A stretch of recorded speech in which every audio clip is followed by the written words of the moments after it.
जय हिंद दोस्तों। कैसे हैं आप लोग। स्वागत है आपका हमारे YouTube channel E learning with Durgesh में। उम्मीद करते हैं आप सब लोग घर पे होंगे, कुशल मंगल होंगे और अपनी पढ़ाई जारी रखे होंगे। तो चलिए आज हम लोग भारत की भूगोल जीएस की महाभारत सीरीज में 18 दिन में संपूर्ण भूगोल का जो टारगेट हम लोगों ने रखा था, अपवाह तंत्र में भारत की नदियाँ का भाग 2 पढ़ रहे हैं। इसके पहले हम लोगों ने भारत की नदियाँ भाग 1 पढ़ लिया था। तो नमस्कार दोस्तों, स्वागत है आपका YouTube channel learning with Durgesh में। आज हम लोग जीएस की महाभारत सीरीज के भारत भूगोल में अपवाह तंत्र में रैंक सिस्टम में नदियां भाग 2 पढ़ेंगे। भारत की प्रमुख नदियां जो परीक्षाओं में प्रश्न पूछे जाते हैं उनसे जुड़े हुए महत्वपूर्ण तत्वों को पढ़ेंगे और हम लोग ये प्रयास करेंगे इसके बाद यहाँ से कभी भी कोई भी प्रश्न आपके गलत ना हो। तो चलिए बिना देरी के आप लोग जुड़ेगा, कॉपी कलम लेकर बैठिएगा, साथ में मानचित्र अपने पास सुरक्षित रखिएगा। पहला प्रश्न आपके सामने है, निम्न में से कौन सी नदी मध्य प्रदेश से निकलती है और खंभात की खाड़ी में गिरती है। बहुत ही आसान प्रश्न है, चाहेंगे तो आप लोग थोड़ी सी मेहनत करेंगे, इस प्रश्न का जवाब आप लोग दे लेंगे। बताइए सभी लोग फटाफट कमेंट करके, जो लोग वीडियो में लाइव देख रहे हैं, कौन सी नदी है जो मध्य प्रदेश से निकलती है और खंभात की खाड़ी में जाकर गिरती है। तो आप लोग फटाफट कमेंट करके बताएं कौन से विकल्प को ताला लगाया जाए। वैसे मैं तब तक मैप ड्रा कर देता हूँ कि इसमें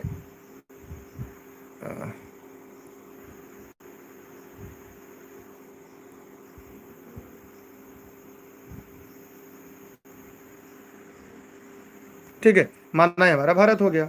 अब इसमें कह रहा है कौन सी नदी है, तो फटाफट कमेंट करके बताइए कौन सा नदी होगा। जो लोग वीडियो को लाइव देख रहे हैं फटाफट कमेंट करें कि निम्न में से कौन सी नदी मध्य प्रदेश से निकलती है और खंभात की खाड़ी में गिरती है। देखिए इस प्रश्न का जो उपयुक्त और राइट आंसर होगा वो होगा माही नदी। क्या होगा? माही नदी। माही नदी की सबसे बड़ी विशेषता क्या, वो भी कमेंट करके आप लोग बताइएगा। देखिए माही नदी मध्य प्रदेश से निकलती है और खांडू के निकट राजस्थान राज्य के बांसवाड़ा जिले से प्रवेश करती है।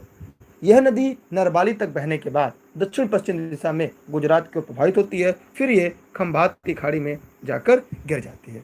तो यह उसका उत्तर जो होगा वो होगा माही नदी। और माही नदी के जिक्र जो है मैंने आपको पहले किया था, और इसकी सबसे बड़ी विशेषता क्या है वो भी कमेंट करके आप लोग बताइएगा कि माही नदी की एक और विशेषता क्या है जो परीक्षा में सबसे ज़्यादा पूछा जाता है। मैं ही पूछ देता हूँ, कर्क रेखा को 2 बार काटने वाली भारत की कौन सी नदी है। कर्क रेखा को 2 बार काटने वाली भारत की एकमात्र नदी है, वो नदी कौन सी है। तो फटाफट आप लोग कमेंट करेंगे और कमेंट करके जवाब देंगे। तब तक मैं आगे बढ़ रहा हूँ अगले प्रश्न की तरफ। ठीक है, चलिए बहुत बहुत धन्यवाद आप सभी का कि आप लोग ई लर्निंग विद दुर्गेश के साथ जुड़े हुए हैं और अच्छा लग रहा है हमें भी आप लोग के साथ जुड़कर पढ़ने और पढ़ाने में। स्क्रीनशॉट प्रश्न की चाहे तो आप ले सकते हैं। इसका उत्तर माही नदी था। अगला प्रश्न आपके सामने है, भारत का सबसे बड़ा जल प्रपात जोग प्रपात किस नदी पर बना हुआ है। तो बहुत ही आसान प्रश्न है, परीक्षा में कई बार पूछा जा चुका है। मैं ये चाहूँगा आप इस प्रश्न का जवाब जरूर दीजिएगा। जितने लोग वीडियो को लाइव देख रहे हैं सभी लोग फटाफट कमेंट करेंगे और कमेंट करके जरूर बताएंगे। जी हाँ, जोग प्रपात के बारे में जरूर बताएंगे, क्या है, क्यों है, कैसे है। फटाफट बताइए आप लोग, सभी लोग बताएं। यार आप लोग प्रश्न का जवाब ही नहीं देते, बताइए कितना मेहनत से पढ़ाने से कोई मतलब ही नहीं है जब तक आप प्रश्न का जवाब ना दें। सभी लोग फटाफट कमेंट करें, कमेंट करके बताएं क्या होगा, किस प्रश्न को ताला लगाया जाए, किस विकल्प को। आपकी संख्या काफ़ी कम है, पहले आप वीडियो को शेयर कर दें। जो लोग वीडियो को लाइव देख रहे हैं सबसे पहला काम आप वीडियो को शेयर जरूर करें। बताइए सभी लोग।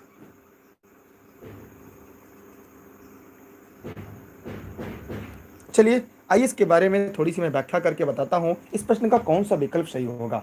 भारत का सबसे बड़ा जलप्रपात शरावती नदी, इसका उत्तर क्या होगा? शरावती नदी।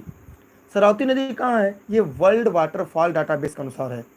चौड़ाई की दृष्टि से भारत का सबसे बड़ा जलप्रपात है। चौड़ाई के दृष्टिकोण से यह भारत का सबसे बड़ा जलप्रपात है।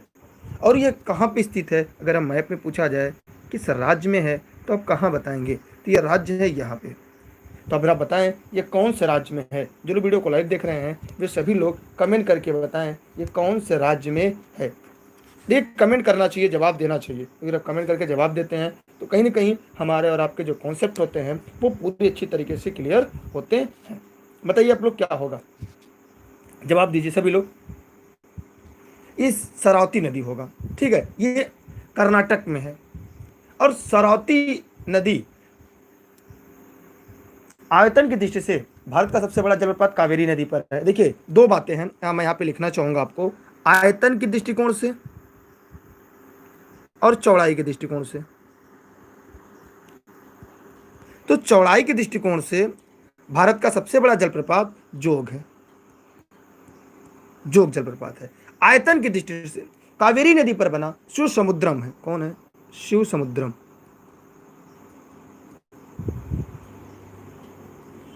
ये दो प्रश्न ऐसे जो परीक्षा में आते हैं और आप लोग गलती कर देते हैं। ध्यान समझिएगा कि आयतन के दृष्टिकोण से भारत का सबसे बड़ा जलप्रपात कावेरी नदी पर है, शिव समुद्रम। यह है कावेरी पे और यह शरावती पर। क्या आप लोग को समझ में आया? जो लोग वीडियो को लाइव देख रहे हैं केवल फटाफट कमेंट करके बताएं क्या आप लोग को समझ में आया। जितने लोग वीडियो को देख रहे हैं बताइए।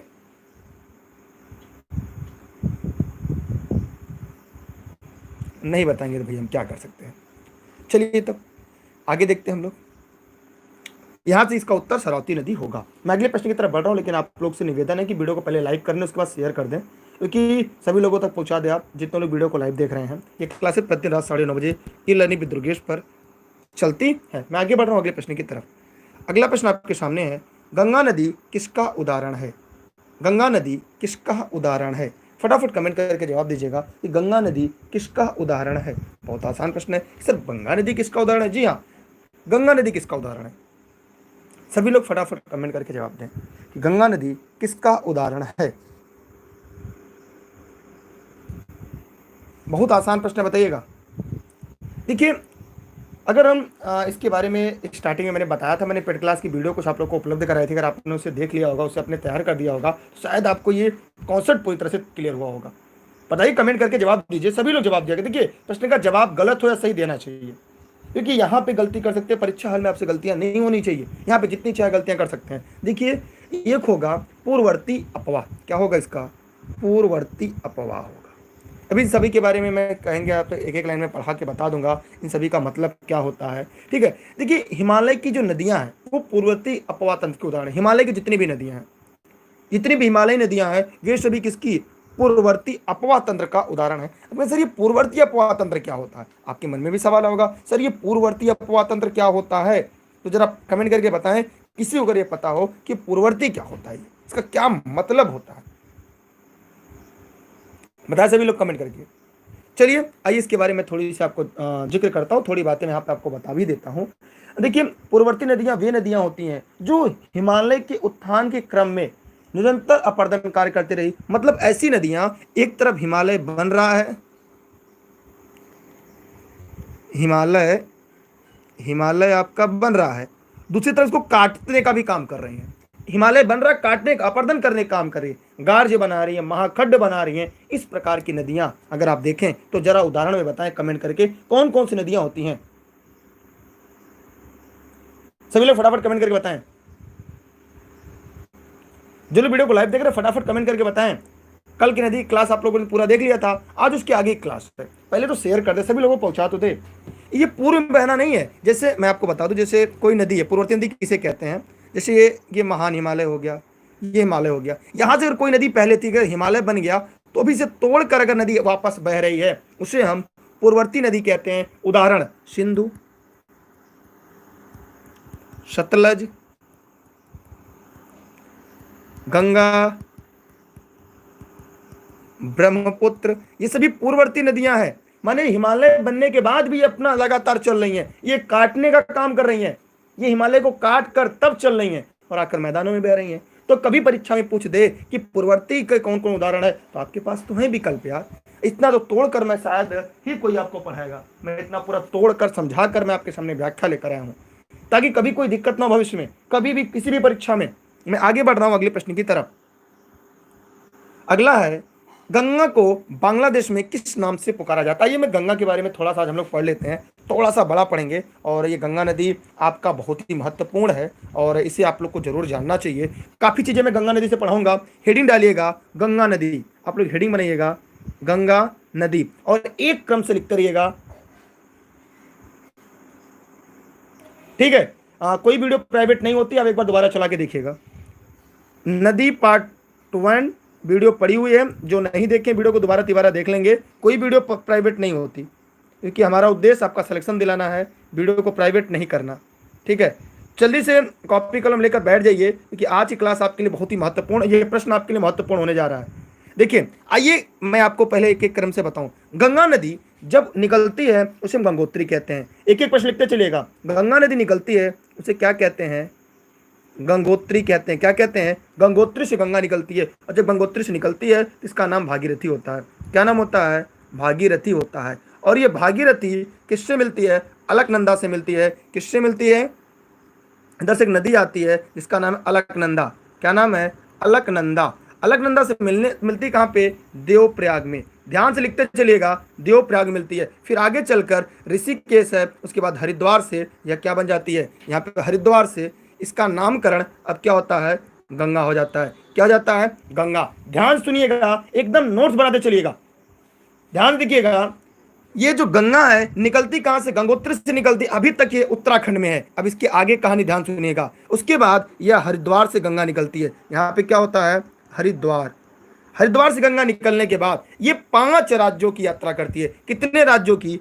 5 राज्यों की यात्रा करते हुए आगे बढ़ती है। माने यहाँ से निकलती है और ये 5 राज्यों की यात्रा करती है। 5 राज्य कौन कौन से? जरूर लिखिएगा, कॉपी कलम लेकर बैठिए, लिखिएगा। पहला उत्तराखंड, मैं यहाँ पे लिख रहा हूँ, ध्यान से इसको नोट्स बनाइएगा, नोट्स एकदम। देखिए, आप लिखिएगा उत्तराखंड। उत्तराखंड में यह 450 किलोमीटर यात्रा करती है।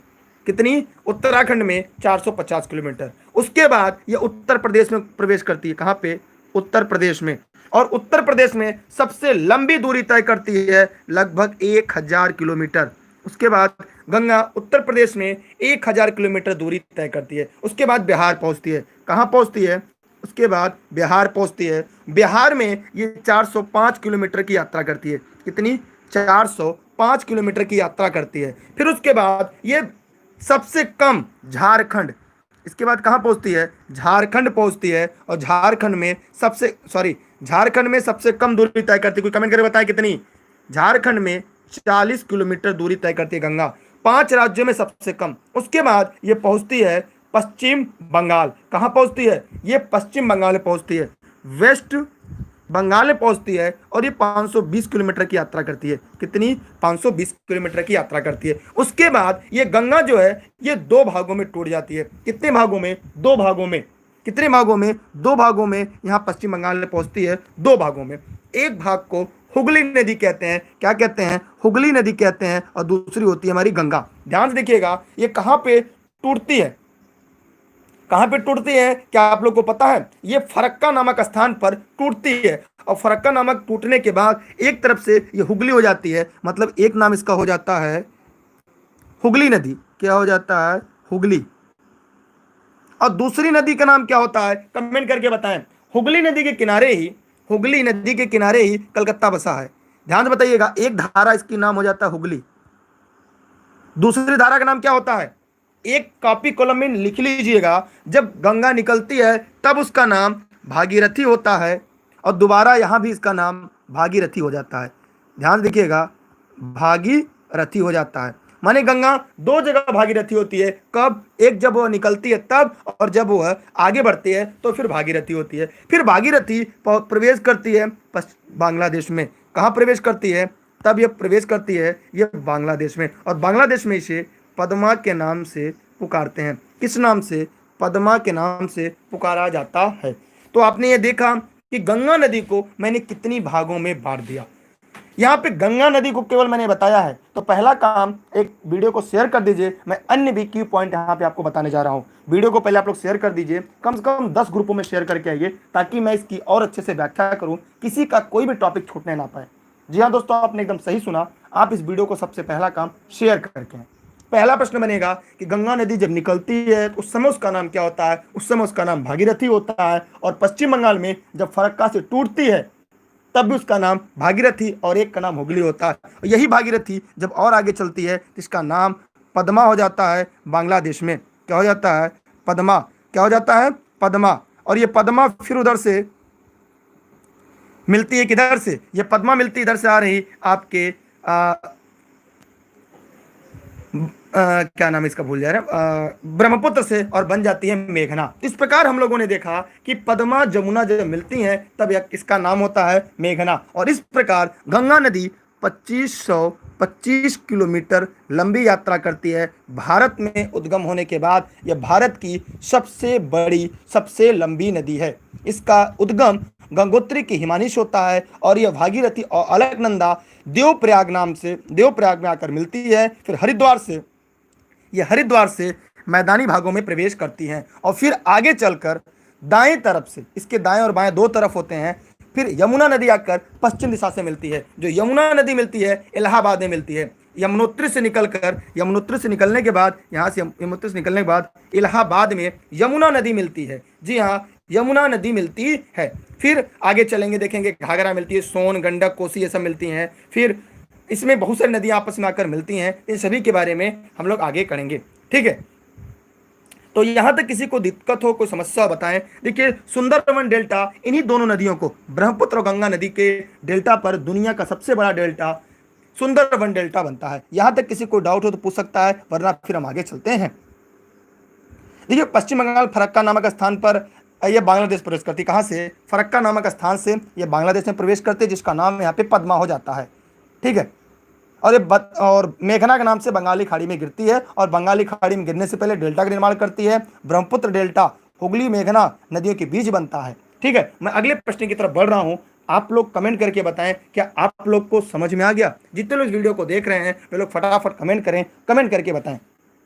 सभी लोग फटाफट कमेंट करें, क्या सभी कॉन्सेप्ट समझ में आ गए? यहां से दो प्रश्न बनता है। पहला कि गंगा नदी कितने राज्यों से बहती है? तो 5 राज्यों से बहती है। सबसे लंबी दूरी उत्तर प्रदेश में 1000 किलोमीटर, सबसे कम दूरी झारखंड में 40 किलोमीटर दूरी तय करती है। इस प्रकार लगभग कुल 2525 किलोमीटर की यात्रा कर कर वह पद्मा नाम से, फिर आगे चल के मेघना नाम से बंगाली खाड़ी में मिल जाती है। यह था गंगा नदी की एक छोटी सी कहानी। अगर आपको लग रहा है मैं बढ़िया पढ़ा रहा हूँ तो शेयर कर दीजिएगा। यार, आप लोग की संख्या इतनी कम है, जैसे लग रहा है कि क्या बताऊँ, मैं पढ़ाने में ही मेरी कमियाँ हैं, ठीक है। चलिए मैं आगे बढ़ रहा हूँ अगले प्रश्न की तरफ। स्क्रीनशॉट क्लिक कर लें, जरूर से स्क्रीनशॉट क्लिक कर लें पहले आप लोग। अगला प्रश्न है, भागीरथी नदी कहां से निकलती है? भागीरथी नदी कहां से निकलती है? अभी मैंने जस्ट इस प्रश्न को बताया था और मैं चाहूंगा आप इस प्रश्न का जवाब सभी लोग दें और जरूर दें कि भागीरथी। सभी लोग फटाफट कमेंट करके बताएं। सभी लोग फटाफट कमेंट करें और कमेंट करके जवाब दें। सभी लोग कमेंट करें, भागीरथी नदी कहां से निकलती है?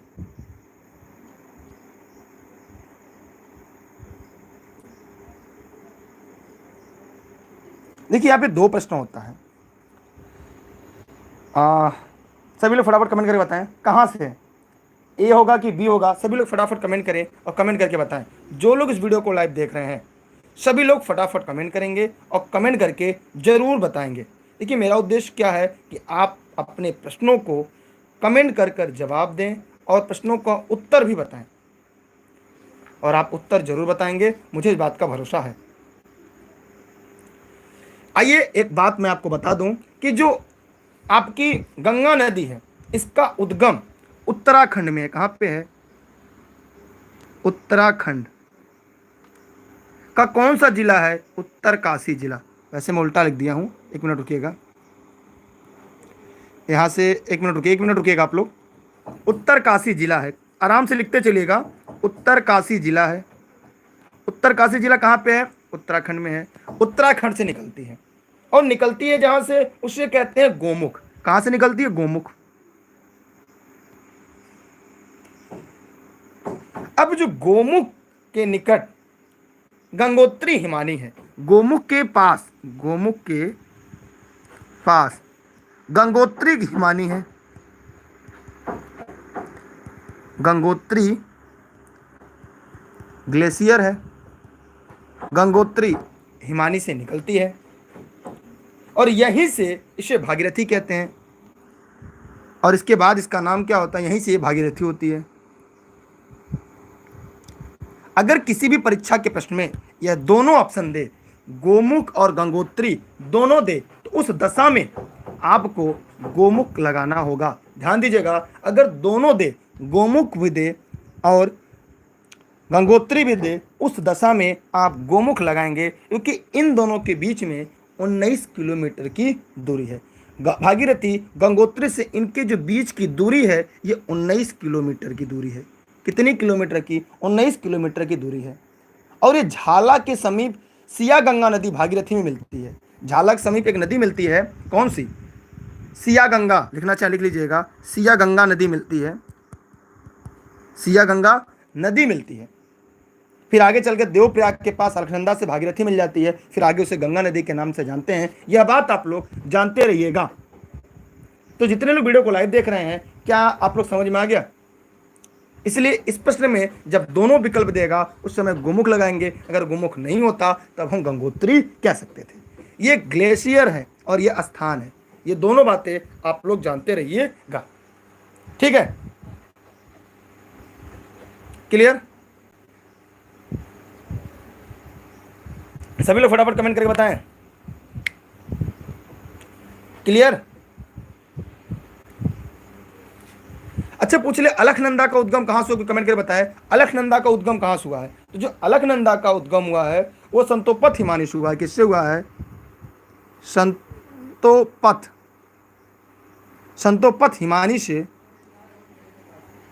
संतोपथ हिमानी जो है उससे आपकी क्या हुई है? उससे हमारा अलखनंदा, संतोपथ हिमानी है से अलखनंदा निकली है, ये भी जानते रहिएगा। संतोपथ हिमालय से कौन सी निकली है? अलकनंदा निकली है, अलकनंदा निकली है। तो हिमानी हिमनद या ग्लेशियर। तो मैं आगे बढ़ रहा हूँ अगले प्रश्न की तरफ। मैं चाहता हूँ कि आप लोग अच्छे से पढ़ लें, अच्छे से कॉन्सेप्ट क्लियर कर लें, ताकि भारत के भूगोल में नदियों से कभी प्रश्न आपका गलत ना हो। और आपका, मेरा खुद की आत्मा कहती है, ठीक है, तो आप एक बार ध्यान से पढ़ लीजिएगा, स्क्रीनशॉट क्लिक कर लीजिएगा, ताकि हम लोग आगे बढ़ें। कोई दिक्कत, कोई समस्या हो तो आप बेशक आप पूछ सकते हैं।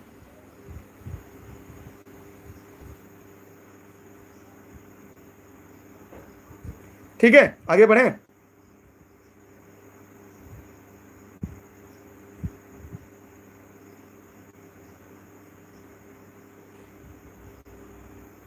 चलिए मैं आगे बढ़ रहा हूं अगले प्रश्न की तरफ।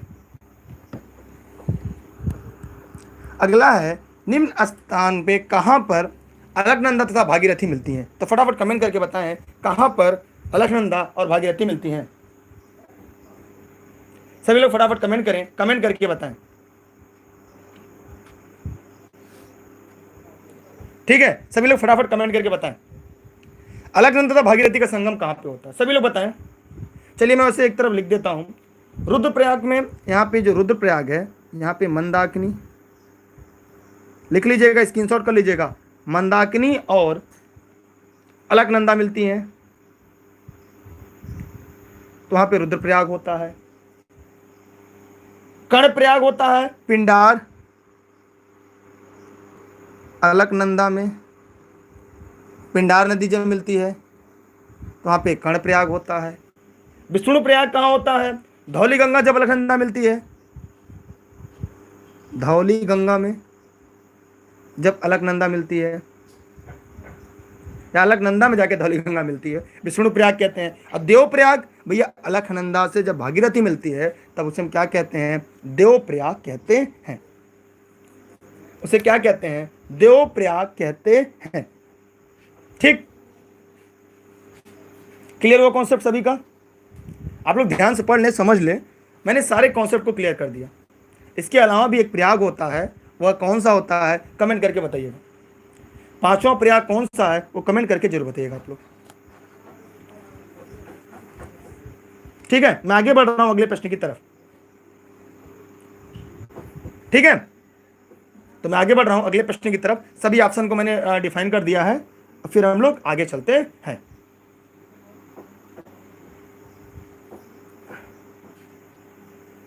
हाँ, आपकी संख्या काफी कम है, कोई दिक्कत नहीं है। इसके लिए कल की वीडियो को मैंने अच्छे डिफाइन किया, कल की वीडियो आप लोग देख लीजिएगा। यहाँ पे दोबारा आ चुका है, ऐसा ही सेम प्रश्न है। अब बताइए, रुद्रप्रयाग, रुद्रप्रयाग किसको मिलाकर रुद्रप्रयाग होता है? तो मंदाकिनी और अलकनंदा को, मंदाकिनी और अलकनंदा को हम रुद्रप्रयाग कहते हैं। क्लियर? नंद प्रयाग किसे कहते हैं? नंद प्रयाग किसे कहते हैं बताइए। कर्ण प्रयाग किसे कहते हैं? ये हो गया कर्ण प्रयाग। देव प्रयाग किसे कहते हैं बताइए? भागीरथी को कहते हैं। अब नंद प्रयाग किसे कहते हैं? विष्णु गंगा जब नंदाकिनी नदी से मिलती है तब उसे हम नंद प्रयाग कहते हैं। ठीक है, उसे क्या कहते हैं? हम नंद प्रयाग के नाम से जानते हैं।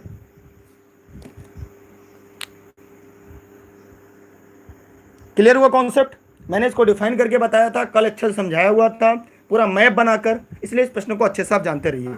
मैंने पूरा मिलान करा दिया और मैंने स्पष्ट करा दिया। मैप के आधार पर कल हमने इसको पढ़ा दिया था। स्क्रीनशॉट चाहे तो कर सकते हैं आप, बाकी आपकी इच्छा। आप चाहे तो इसकी स्क्रीनशॉट भी अपने पास सुरक्षित रख सकते हैं, स्टेटस पे भी लगा दें। पांचों के नाम मैंने कल की वीडियो में बताया हुआ है, एक बार आप देख लीजिएगा। इसके पहले भी मैंने जस्ट बताया है, तो उसको देखकर स्क्रीनशॉट अपने पास रख लीजिएगा। भारत में यरलुंग जंगबो नदी किस नाम से जानी जाती है? फटाफट कमेंट करें और कमेंट करके बताएं। सभी लोग फटाफट कमेंट करें और कमेंट करके बताएं। सभी लोग फटाफट कमेंट करें और कमेंट करके इस प्रश्न का जवाब दें।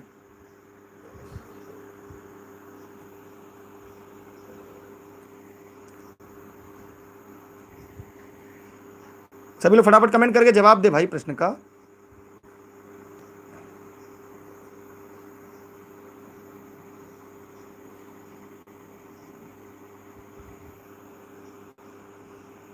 माना ये हमारा भारत है, काम चलो मैंने भारत बना दिया।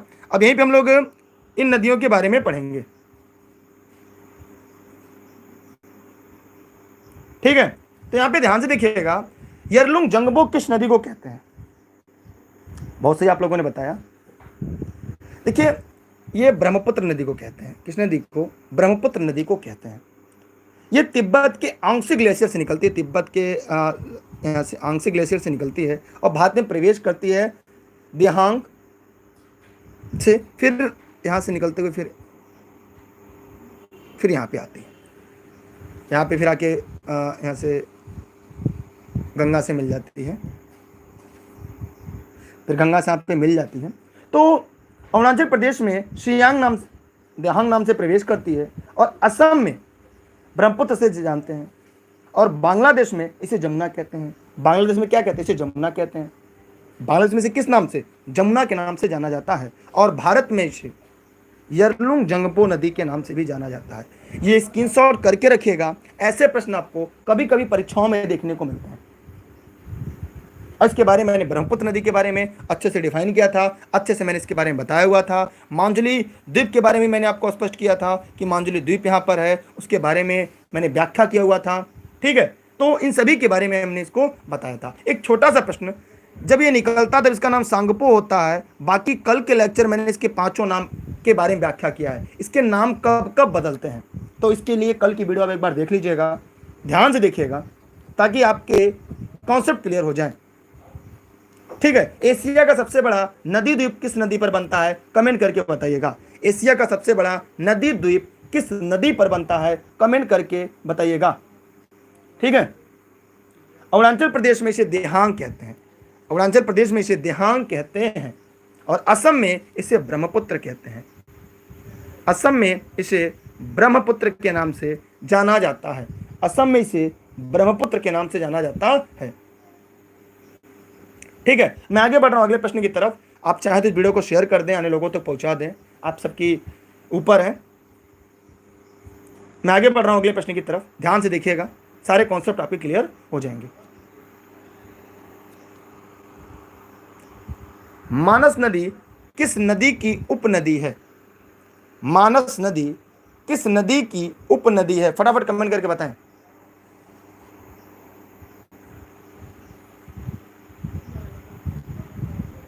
सभी लोग फटाफट कमेंट करें और कमेंट करके इसका जवाब दें। यार इतने सरल सरल प्रश्न आते हैं फिर भी आप लोग जवाब नहीं देते। बड़ा कष्ट होता है कि बताइए ऐसे प्रश्नों का जवाब आप लोग नहीं देंगे तो फिर कौन देगा बताइए। तब किससे हम उम्मीद करें? आप लोग इतने जब तेज बंदे हैं, पढ़ रहे हैं, डेली क्लास अटेंड कर रहे हैं, आप लोग जब नहीं जवाब देंगे तब कौन देगा? वीडियो को शेयर कर दीजिए, शेयर भी नहीं कर रहे हैं।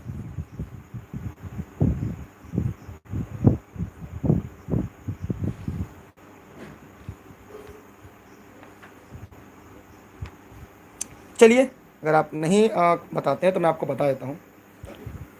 देखिए, मानस नदी किस नदी का कहते हैं? तो आप लोगों ने अभी तक सही जवाब दिया है। इसका उत्तर होगा ब्रह्मपुत्र नदी। क्या होगा? ब्रह्मपुत्र नदी होगा।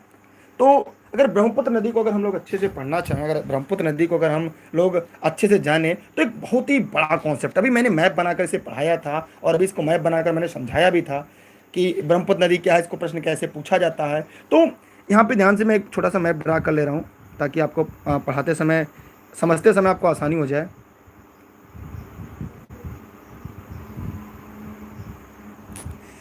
गॉड, चलिए थोड़ा सा दिक्कत हो जा रहा है।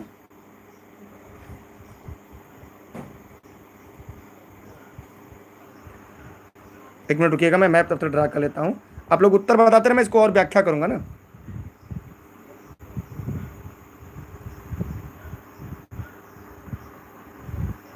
ठीक है, ये हमारा भारत हो गया। अब इसी भारत में हम लोग नदियां लाते हैं। यहां से निकलती है सांगपो के नाम से। किस नाम से निकलती है? सांगपो के नाम से। जहां से निकलते उसे क्या कहते हैं? ये तो निकलती है मानसरोवर झील के पास। यहाँ पे क्या है? मानसरोवर झील है, लेकिन उसके पास एक ग्लेशियर है। कोई बता सकता है कौन सी ग्लेशियर है? आंगसी ग्लेशियर। कौन सी? आंगसी। आंगसी ग्लेशियर से निकलती है और फिर आगे चलकर गंगा नदी में मिल जाती है। आइए इसके बारे में अन्य बातें थोड़ा सा जानते हैं जो आपके परीक्षा के लिए कुछ ज्यादा हद तक महत्वपूर्ण है। पहली बात यह है कि जो ब्रह्मपुत्र नदी मानसरोवर झील से निकलने के बाद कैलाश श्रेणी की हिमानी से निकलती है और यरलुंग जंगबो एवं सांगपो के नाम से जानी जाती है। यरलुंग जंगबो अभी मैंने बताया था, और ये नामचा बरवा के पास निकट से अरुणाचल प्रदेश में दिहांग घाट से भारत में प्रवेश करती है, तब इसका नाम दिहांग नदी होता है। दिहांग नदी अरुणाचल प्रदेश से असम में जाती है, इसका नाम ब्रह्मपुत्र पड़ता है। और ब्रह्मपुत्र अगर और आगे बढ़ती है तब यहाँ पे इसका नाम जमुना हो जाता है। लेकिन यहाँ पे इसकी सहायक नदियों के बारे में पूछा गया है, तो इसकी जो सहायक नदियां हैं, इसकी जो लंबाई है, कुल लंबाई इसकी 2900 किलोमीटर है। इसकी लंबाई कितनी है? 2900 किलोमीटर है। अगर भारत में देखा जाए तो 916 किलोमीटर बहती है। अगर हम इसको इंडिया में देखें तो ये 916 किलोमीटर बहती है। अगर देखा जाए धुबरी अथवा गोलपाड़ा के निकट बांग्लादेश में प्रवेश कर जाती है, और बांग्लादेश ब्रह्मपुत्र का नाम जमुना ही है।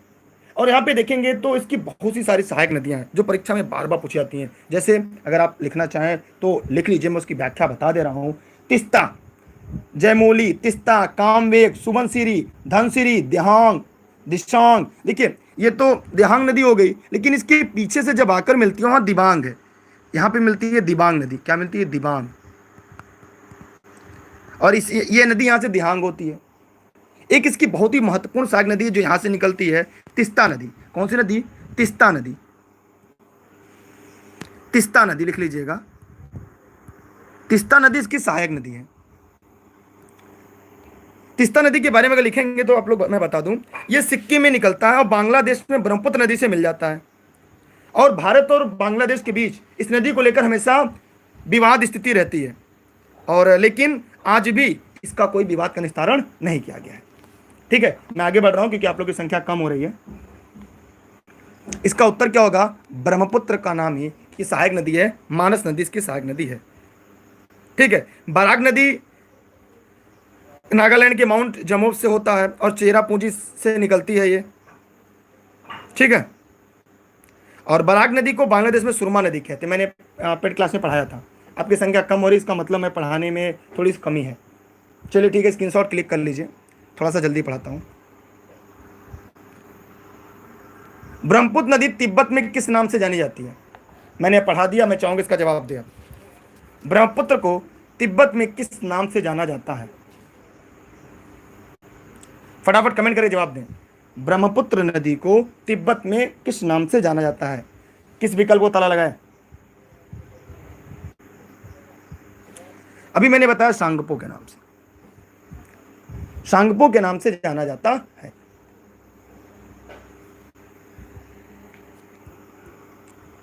ब्रह्मपुत्र नदी कहां कहां बहती है? फटाफट कमेंट कर बताइए, ब्रह्मपुत्र नदी कहां कहां बहती है?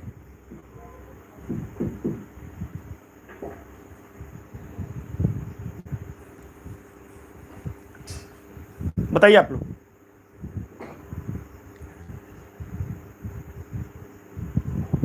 सभी लोग फटाफट कमेंट करके बताएं।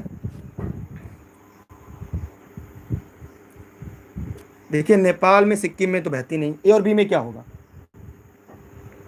सभी लोग फटाफट कमेंट कर बताइए, और बी में क्या होगा? देखिए तिब्बत आधिपत्य चीन होता है, इसलिए होगा, क्योंकि जो तिब्बत में निकलती है, लेकिन तिब्बत को चीन हड़प लिया है, तिब्बत को चीन हड़प लिया है। ठीक है, इसलिए इसका उत्तर क्या होगा? ए इसका राइट आंसर होगा। जितने लोगों ने ए बताया था उन सभी के जवाब क्या है? पूरी तरीके से सही थे। मैं आगे बढ़ रहा हूं, अब आपकी संख्या कम हो रही तो मुझे भी तेजी से पढ़ाना चाहिए था। अगला प्रश्न है, निम्नलिखित नदियों में किनके स्रोत बिंदु लगभग एक ही है? सभी लोग फटाफट कमेंट करके बताएं। ये मैंने पढ़ाया हुआ है, कल के क्लास अगर आपने ये ली होगी लाइव क्लास तो शायद आपको ये ज्ञात होगा।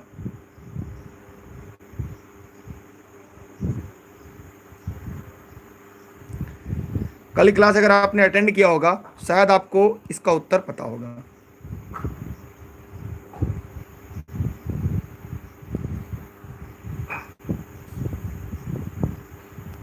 ये 3 नदियां हैं जिनका उद्गम स्थल लगभग एक सा है। ये 3 नदियां जिनका उद्गम स्थल लगभग एक ही बिंदु पे है। ठीक है, वो कौन सी है? फटाफट कमेंट करके बताएं। तो मैंने कल बताया था और मैंने कहा उसको लिख लीजिएगा। देखिए तिब्बत के पास एक मानसरोवर झील है। क्या है?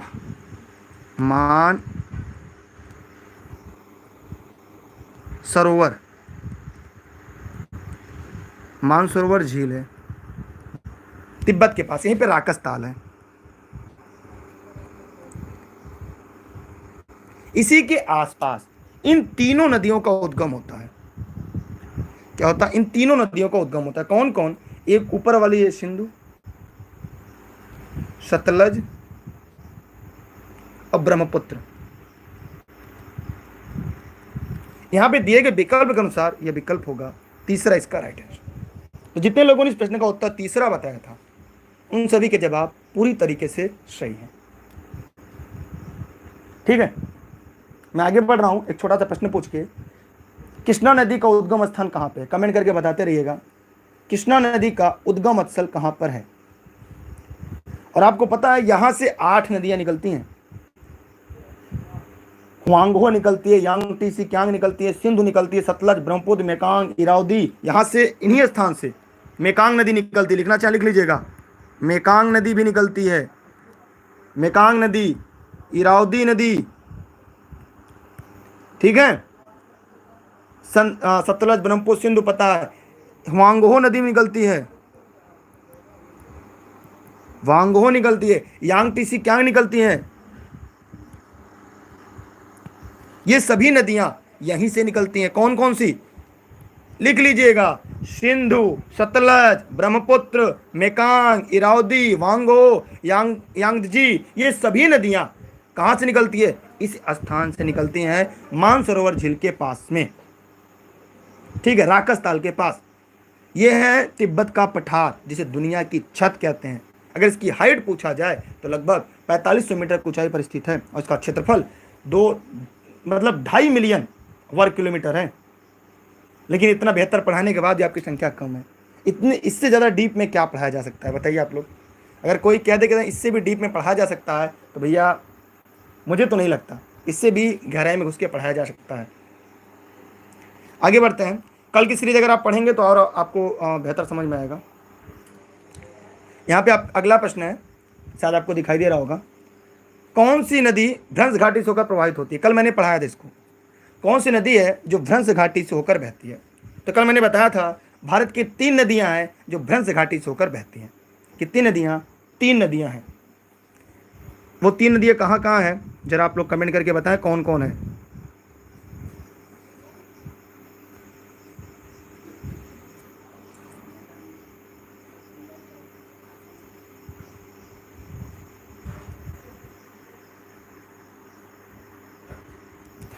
भारत की 3 नदियां वो कौन कौन सी हैं जो भ्रंश घाटी से निकलती हैं?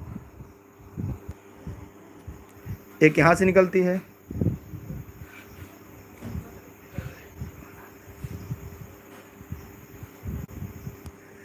तो उसका नाम है, यन मैंने लिखा है नर्मदा, टी का ताप्ती, डी का दामोदर।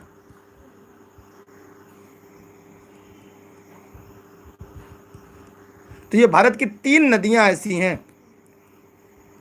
जो भ्रंश घाटी से बहती हैं, नर्मदा, ताप्ती, दामोदर। अब बताइए विकल्प में कौन सा है, अब आप बताइए।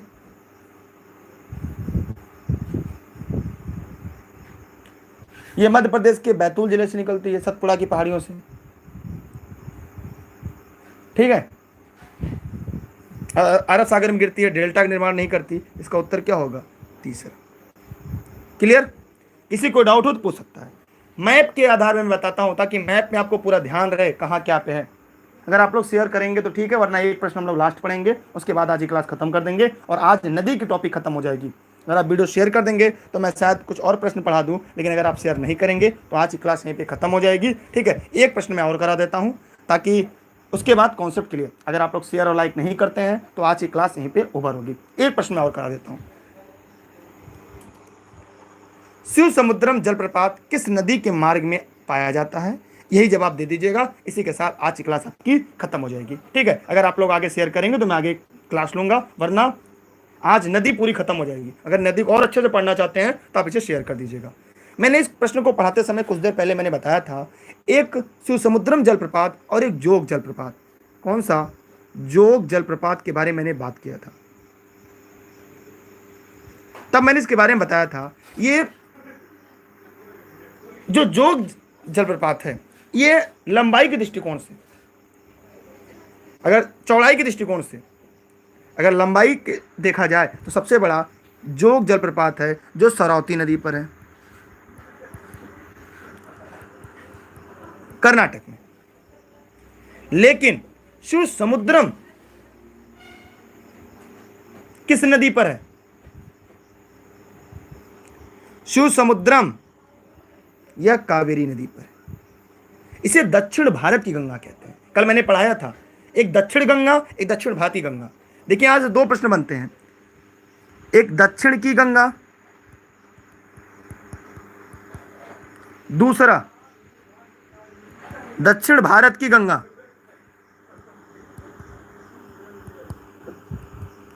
दोनों के उत्तर अलग अलग हैं।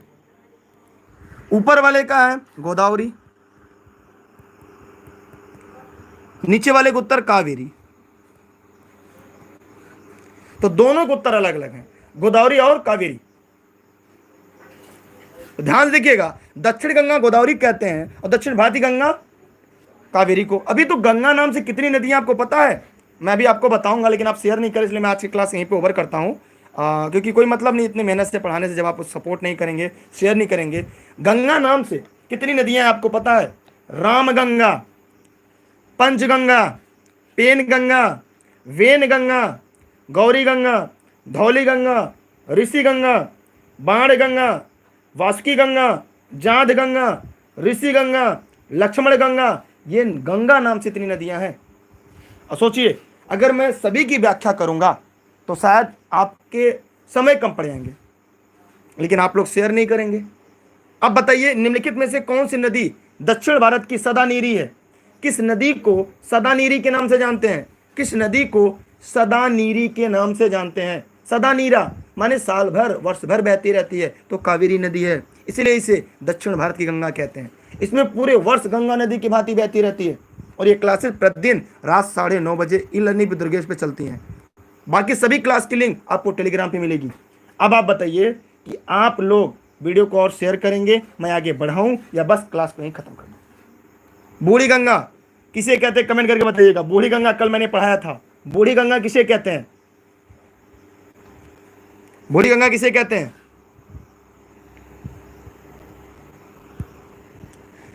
कौन सी नदी डेल्टा का निर्माण नहीं करती? सभी लोग शेयर कर दीजिए जल्दी जल्दी। कल मैंने इसको अच्छी तरीके से पढ़ाया था।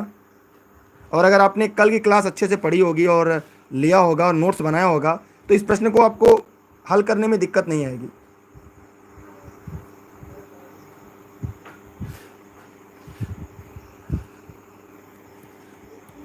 देखिए, जितनी नदियां अरब सागर में गिरती हैं, ये नोट डाउन कर लिए, अरब सागर में जो नदियां गिरती हैं वो डेल्टा नहीं बनाती, वो डेल्टा नहीं बनाती। और जो नदियां बंगाली खाड़ी में गिरती हैं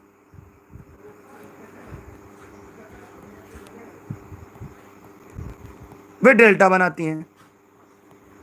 ये कल मैंने बता दिया था, कल की क्लास जो आप लोगों को लाइव लिया था वो बनती। तो अरब सागर में कौन सी नदी गिरती है? तो भैया यहाँ पे ये नदी है नर्मदा, ये यहाँ से आपकी कावेरी, ये डेल्टा बनाएगी। ठीक, गोदावरी डेल्टा बनाएगी, गोदावरी डेल्टा बनाएगी, महानदी डेल्टा बनाएगी। लेकिन इसमें से नर्मदा नदी है जो पश्चिम दिशा में जाती है, अरब सागर में गिरती है और डेल्टा नहीं बनाती। क्लियर हुआ? आगे पढ़ना चाहेंगे आप लोग वीडियो को शेयर करके, या बस आज खत्म कर दें? क्योंकि आप लोग नहीं लग रहा, आपका मन नहीं है पढ़ने में, बताइए। पता नहीं क्यों आप लोग, क्या बताएं। ये एस्चुरी का निर्माण करती है, ये डेल्टा नहीं बनाती, ये एस्चुरी बनाती है। ठीक है, नर्मदा नदी किसका उदाहरण है? बताइए, नर्मदा नदी किसका उदाहरण है? सभी लोग फटाफट कमेंट करके बताएं, नर्मदा नदी किसका उदाहरण है?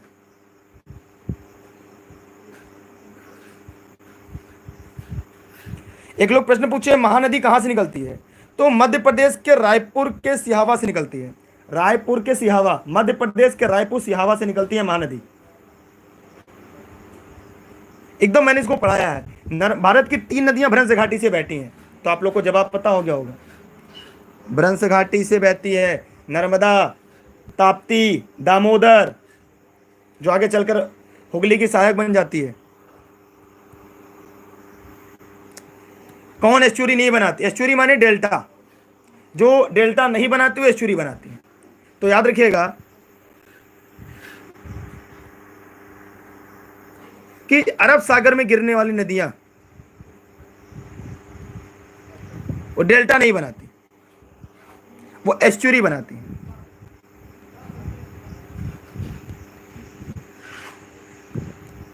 अर्थात डेल्टा नहीं बनाती, और इधर वाली डेल्टा बनाती हैं। तो कौन सी नदी है? ताप्ती नदी। क्या होती है? ताप्ती। मतलब इनका जो मुहाना होता है, जैसे नदियां ढाल पर होती हैं, जब नदियां ढाल पर होती है तेजी से बहती हुई आती हैं, तो इनके मलबा जमकर डेल्टा नहीं बना पाते, ये सीधा अरब सागर में गिर जाते हैं, इसलिए इसे एस्चुरी कहते हैं। क्या बनाती हैं? एस्चुरी बनाती हैं, ये डेल्टा का निर्माण नहीं करती। अच्छा, विश्व का सबसे बड़ा एस्चुरी कौन सा है? दुनिया का सबसे बड़ा एस्चुरी कहां पे है? भैया रायपुर 2 है। रायपुर एक, पहले मध्य प्रदेश में रायपुर था, छत्तीसगढ़ में हो गया रायपुर, चलिए कोई बात नहीं, अब उसे सिहावा कह लीजिए। सिहावा, महानदी सिहावा से निकलती है, मध्य प्रदेश के सिहावा से, मध्य प्रदेश के सिहावा से निकलती है। ठीक है, वो छत्तीसगढ़ में है, रायपुर जिला है और रायपुर राजधानी है।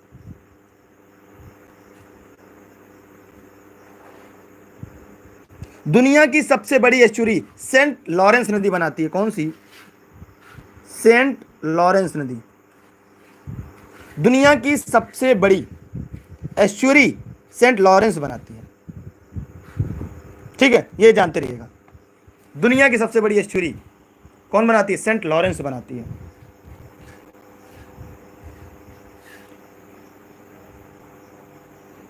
ठीक है, चलिए आगे बढ़ते हैं अगले प्रश्न की तरफ।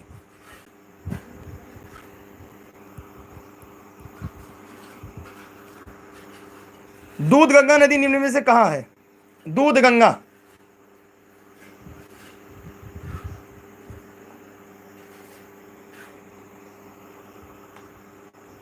बताइए, सभी लोग फटाफट कमेंट कर बताएं। दूध गंगा, आप लोग शेयर नहीं करेंगे ना?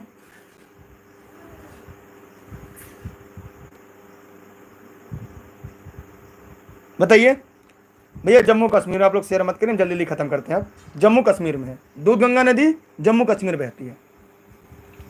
ठीक है। जो नदी अन्य से भिन्न हो, कौन सी नदी है जो अन्य से भिन्न है?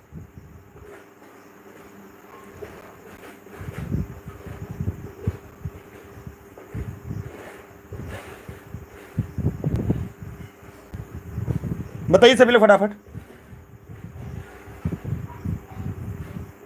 खंबात खाड़ी में गिरेगी, वो भी एस्चुरी बनाएगी।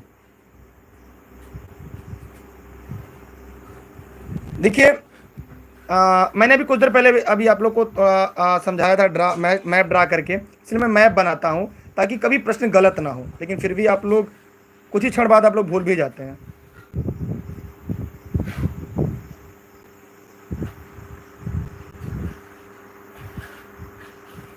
ठीक है, यहां पे देखिएगा, एक सिंधु नदी है, ये सिंधु नदी हो गई। ठीक, यहां पे हो गई नर्मदा और ये हो गई ताप्ती, और ये हो गई महानदी। अब बताइए कौन नदी अलग है? ये है आपकी महानदी, ये नंबर 4 वाली नदी है, ये नंबर 2 वाली नदी है, ये नंबर 1 वाली नदी है, नंबर 3 वाली नदी है। कौन सी अलग है? बताइए कौन सी इसमें अलग है? तो महानदी अलग है। अच्छा, महानदी क्यों अलग है? क्योंकि ये बंगाल की खाड़ी में गिरती है,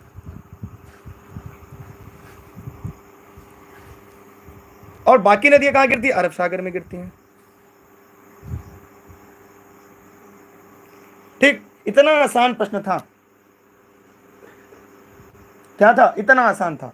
ये भी अरब सागर में गिरती है, ये भी अरब सागर में गिरती है, ये भी अरब सागर में, और ये कहां गिरती है? बंगाल की खाड़ी में गिरती है। तो भैया अलग ये हो गई। अब आप क्या कह रहे थे मुझे नहीं पता, इसलिए मैं कहता हूं मैप से पढ़िए। अगर हम मानचित्र से नहीं पढ़ेंगे, आज की क्लास यहाँ पे खत्म करेंगे, कल क्या पढ़ना आप लोग कमेंट करके नहीं बता रहे हैं। आपकी संख्या लगातार कम होती जा रही है, पता नहीं क्यों आप लोग की संख्या इतनी कम होती जा रही है। चलिए कोई बात नहीं।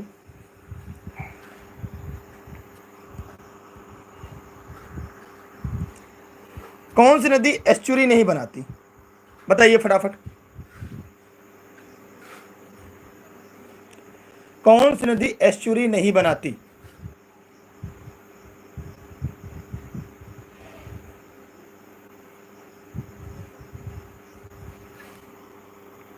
बताइए फटाफट कमेंट करके।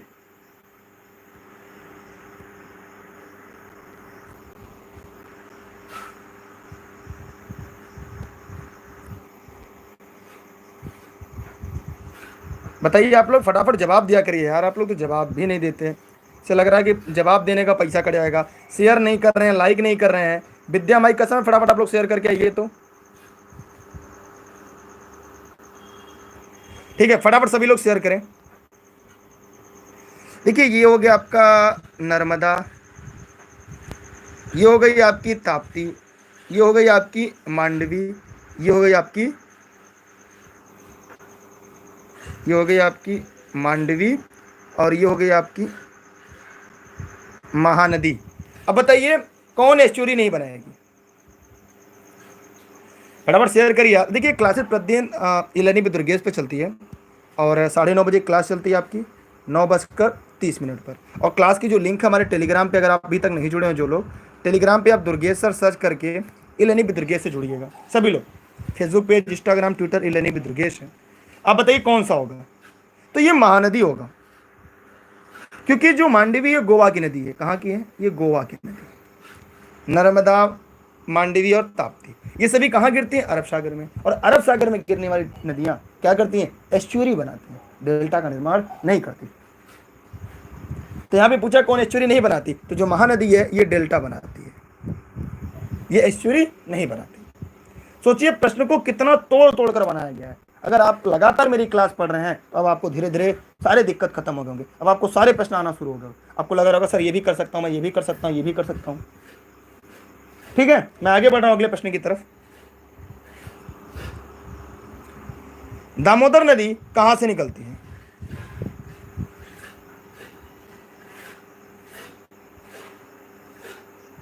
चलिए, आप लोग वीडियो को शेयर नहीं कर रहे हैं, कोई बात नहीं।